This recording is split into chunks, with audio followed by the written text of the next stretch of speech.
Hello and welcome friends, स्वागत है आप सभी का YouTube channel masters in ethical hacking पर। तो गाइज आज मैं जो वीडियो आप लोगों को दिखाने वाला हूँ, ये वीडियो आपके बहुत काम का होगा क्योंकि मैं इसमें प्रैक्टिकली बताने वाला हूँ सारी चीज़ें। और ये वीडियो आपको एक बहुत बड़ी मुसीबत से भी बचा सकता है, रियल लाइफ इंसिडेंट पे आधारित है। तो सबसे पहले मैं आपको इस स्टोरी बता देता हूँ कि अभी हाल ही में कुछ दिन पहले क्या हुआ था कि मेरा एक फ्रेंड है, उसके पास एक कॉल आती है और उससे बोला जाता है कि भाई मैं एक्सिस बैंक से बात कर रहा हूँ, आपके क्रेडिट कार्ड पे कुछ अनयूजुअल एक्टिविटीज़ हुई हैं जिसकी वजह से आपका जो कार्ड है उस पर एक्स्ट्रा चार्जेस लगे हैं।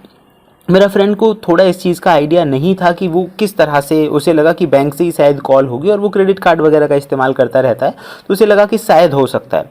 इतना कहने के बाद जो सामने फॉस्टर था उसने बोला कि डियर, आपका जो कार्ड है, अगर आप चाहते हैं कि उस पर जो एक्स्ट्रा चार्जेस हैं वो ना लगें, तो इसके लिए मैं आपको ऑफिशियल जो एप्लीकेशन है वो भेज देता हूं और आप उस एप्लीकेशन से प्रोसेस कर देना, जिसके बाद आपका जो चार्ज है वो नहीं लगेगा। तब तक वो कुछ समझ पाता। जो भी स्कैमर था उसने क्या किया कि वो एप्लीकेशन जो थी, एक एप्लीकेशन जो उन्होंने बनाई हुई थी, वो उसके फ़ोन पर भेज दी। फ़ोन पर भेजने के बाद उसने उसे डाउनलोड कर लिया। डाउनलोड करने के बाद कुछ समय बाद ही जैसे ही उसने उसमें लॉगिन किया, यानी मेरा जो फ्रेंड था उसने जैसे ही उसमें लॉगिन किया, लॉगिन करने के बाद अब उसे पता चला कि कुछ समय बाद ही उसके पास मैसेज आया कि उसके खाते से 10,000 रुपये कट गए हैं। तब तक वो कुछ थोड़ा और समझ पाता है, दूसरा मैसेज फिर आ गया 25,000 रुपये कटने का, और इस तरह से उसके खाते से लगभग 70 से 75,000 रुपये जो है वो कट चुके थे। अब वो हैरान था। वो उसने बैक कॉल सेम नंबर पे किया तो वो बंद जा रहा था। और ऐसी सिचुएशन और ऐसी घटना आप में से किसी के साथ भी हो सकती है। तो ये वीडियो आप सभी लोगों के लिए इंपॉर्टेंट इसलिए भी है क्योंकि मैं आप लोगों को बता रहा हूँ एक ऐसा मेथड, एक ऐसा तरीका जिसकी मदद से आप इस तरह की प्रॉब्लम से बच जाएंगे। और ना कि सिर्फ प्रॉब्लम से बचेंगे, किसी को बचा भी सकते हैं। और इन सब के साथ साथ अगर आप साइबर सिक्योरिटी जैसे फील्ड में इंटरेस्ट रखते हैं और थोड़ा बहुत जानते हैं, तो मैं आपको एक ऐसा तरीका भी बताऊंगा जिससे कि इस तरह के जो स्कैमर्स हैं आप उन तक पहुंच जाएंगे, उन्हें पकड़वा भी सकते हैं। तो ये वीडियो पूरा शुरू से एंड तक देखिएगा। चलिए दोस्तों, सबसे पहले जो एप्लीकेशन वाली बात आती है, तो यहां मैं आपको एक ऐसी वेबसाइट बता देता हूं जिसकी मदद से आप एप्लीकेशन को चेक कर सकते हैं कि जो एप्लीकेशन है वो वल्नरेबल तो नहीं है। गाइस, ये बहुत काम की चीज़ है। ज़्यादातर ऐसे लोग जो एप्लीकेशंस बनाते हैं वो आपको ना कि सिर्फ ये फेक एप्लीकेशंस को आप चेक कर सकते हैं, किसी जेन्युइन एप्लीकेशन को भी चेक कर सकते हैं कि वो एप्लीकेशन हिडन वे में आपसे कौन कौन सी परमिशंस मांग रही है जो हमारे लिए आने वाले टाइम में खराब साबित हो सकती हैं। तो सबसे पहले मैं आपको बता देता हूँ, ये जो एप्लीकेशन है वल्नरेबिलिटी टेस्ट, बहुत मुझे अच्छा लगा इसका।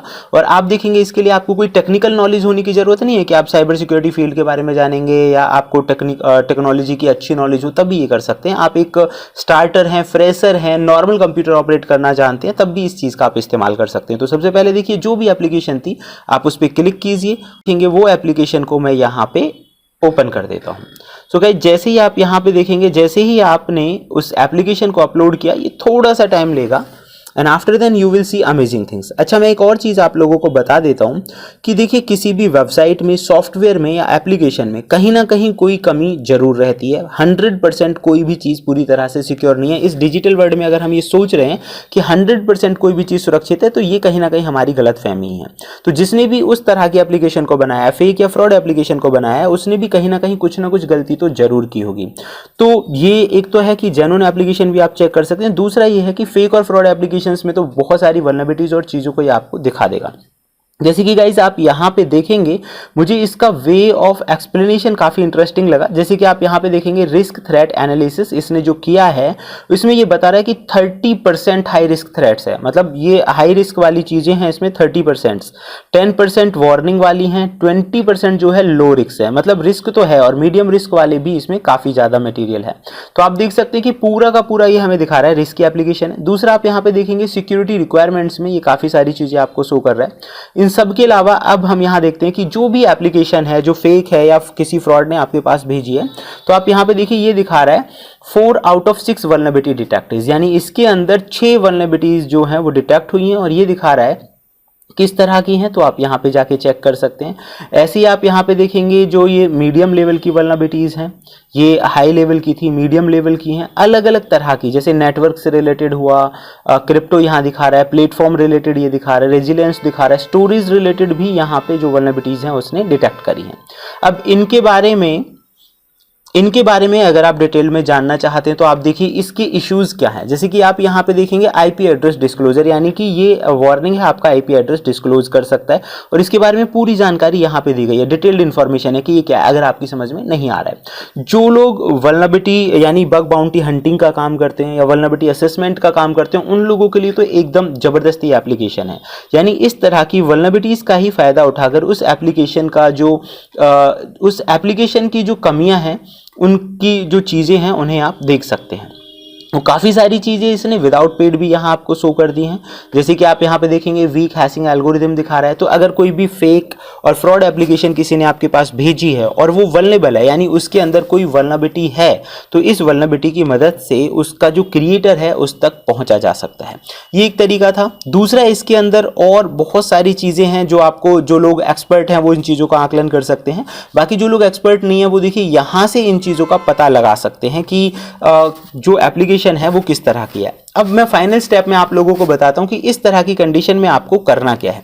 गाइज, अगर आपके पास भी इसी तरह का कॉल आता है और कोई आपको एप्लीकेशन वगैरह भेजता है, तो सबसे आसान तरीका है, चाहे वो कोई भी कंपनी के या डिपार्टमेंट से आपको बात कर रहे हो, आपको सिंपली ओरिजिनल वेबसाइट पे जाना है।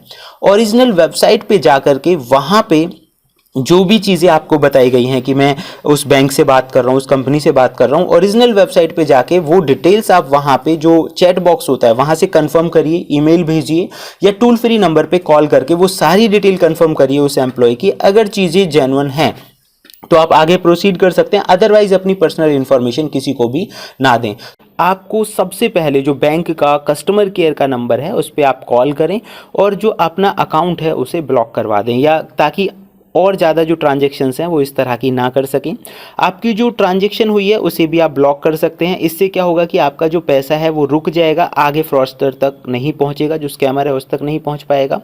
तीसरा तरीका ये है कि आप गवर्नमेंट ऑफ इंडिया यानी कि cybercrime.gov.in पे कंप्लेन कर सकते हैं, या फिर 1930 एक नंबर है, ये आप नोट कर लें, 1930, इस पे कॉल करके अपनी पूरी कंप्लेंट जो है वहाँ आप रजिस्टर कर सकते हैं और इस तरह के जो अनवांटेड फ्रॉड्स हैं उन्हें आप रोक सकते हैं।